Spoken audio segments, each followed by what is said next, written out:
Assalamualaikum warahmatullahi wabarakatuh, Sobat Tani dimanapun Anda berada. Baiklah, pada kesempatan ini kami penyuluh BPTP BSIP Bengkulu akan menyampaikan informasi tentang padi tada hujan dan berumur genjah. Dapat kita ketahui bahwa lahan sawah tada hujan di Indonesia dengan luas 1,4 juta hektar merupakan lumbung padi kedua setelah lahan irigasi bagi Indonesia. Oleh karena itu, kita perlu mendorong untuk meningkatkan produksi padi tada hujan dengan inovasi baru, yaitu varietas unggul baru padi tada hujan dan berumur genjah. Perlu kita ketahui terlebih dahulu pengertian lahan sawah tada hujan. Lahan sawah tada hujan adalah lahan yang memiliki pematang namun tidak dapat diairi dengan ketinggian dan waktu tertentu secara kontinu. Oleh karena itu, pengairan lahan sawah tada hujan sangat ditentukan oleh curah hujan, sehingga risiko kekeringan sering terjadi pada daerah tersebut pada musim kemarau. Perbedaan lahan sawah irigasi dan lahan sawah tada hujan. Pada lahan sawah irigasi, air tersedia terus-menerus, sehingga tanaman tidak kekurangan air selama pertumbuhannya. Tergantung kondisi tanaman pada saat itu, misalnya sudah tidak membutuhkan air lagi, pintu airnya bisa kita tutup dan lahan akan menjadi kering. Berbeda dengan lahan sawah tada hujan di mana tidak ada pintu air masuk, malah air yang masuk dari air hujan dipertahankan agar tidak hilang. Karena khawatir kalau selama pertumbuhannya tidak ada lagi hujan. Dengan adanya air yang dipertahankan tadi, tanaman masih dapat tumbuh karena air masih tersedia. Cara atau teknologi agar air lahan sawah tada hujan selalu tersedia sebetulnya tergantung pada kondisi wilayah tersebut. Kalau di sekitar lahan sawah tada hujan tersebut terdapat sumber air seperti sungai, danau, atau sumber air lainnya, dengan menggunakan pompa air tersebut disedot dan dimasukkan ke lahan sawah. Tetapi kalau sumber air tersebut tidak ada, nah itu sulit. Kalau sumber air seperti sungai atau danau tidak ada, selain mengharapkan air hujan yang tidak menentu, apa yang dapat dilakukan agar air yang ada di lahan sawah tidak cepat hilang? Sebetulnya teknologi yang dapat digunakan oleh petani sebelum melakukan penanaman padi yaitu dengan menambah bahan organik atau sisa-sisa tanaman seperti jerami. Artinya jerami padi tersebut jangan dibakar.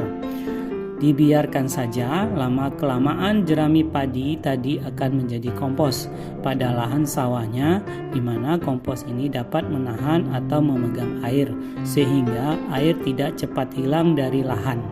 Dengan adanya kompos tadi, kondisi tanah dalam keadaan lembab menjadi lebih lama dibandingkan dengan lahan yang tidak mengandung kompos. Berapa banyak kompos yang harus diberikan pada lahan sawah tada hujan? Secara umum, bahan organik pada lahan sawah kita umumnya rendah atau kurang dari 2%. Seharusnya minimal bahan organik pada lahan sawah 2-3%. Itu baru sedang. Kalau lebih dari 3-5% itu termasuk tinggi, dan lebih dari 5 itu sangat tinggi. Semakin tinggi bahan organik pada tanah di lahan sawah, semakin baik untuk pertumbuhan tanaman. Jadi prinsipnya sebanyak-banyaknya bahan organik yang ditambahkan pada lahan petani. Pada lahan sawah tada hujan, penyakit blas sangat dikhawatirkan. Penyakit blas adalah jamur yang menyerang tanaman padi. Ada yang menyerang daun sehingga dapat menyebabkan proses fotosintesis tanaman menjadi terganggu. Yang berbahaya lagi, penyakit blas ini menyerang tangkai malai tanaman padi. Ini apabila tangkai malai yang terserang terjadi gagal panen, karena gabah tidak dapat terisi penuh. Artinya, kalau gabah baru terisi sebagian dan tangkai malainya sudah terserang dan putus, pengisian gabah menjadi terhenti. Akibatnya gabah menjadi hampa. Oleh karena itu, diversifikasi varietas tahan penyakit belas untuk menanggulangi penyakit tersebut agar gen ketahanan tidak mudah patah. Oleh karena itu, diperlukan sejumlah varietas dengan keragaman gen ketahanan yang luas yang dianjurkan untuk ditanam oleh petani.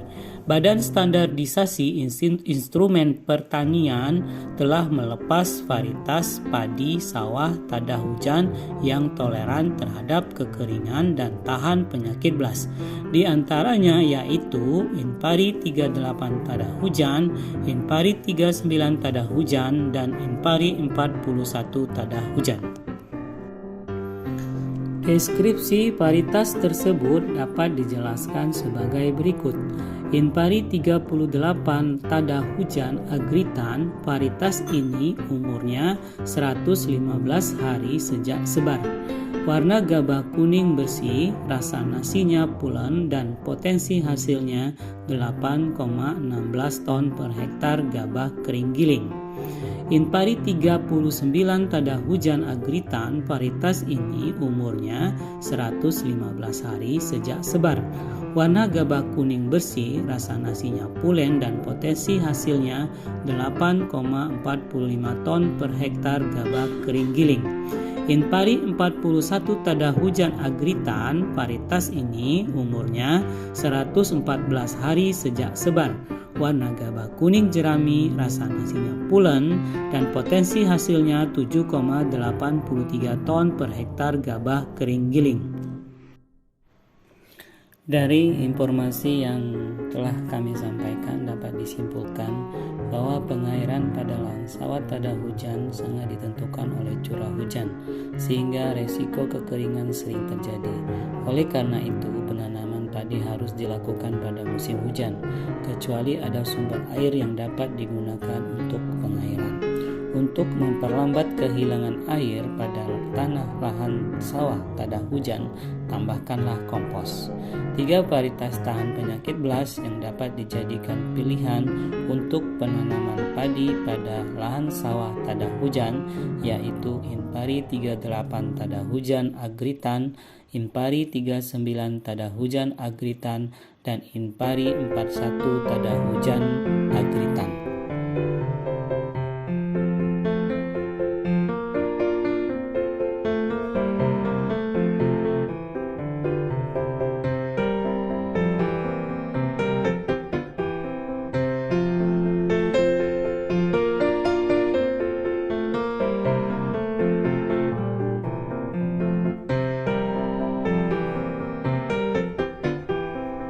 Sekian kami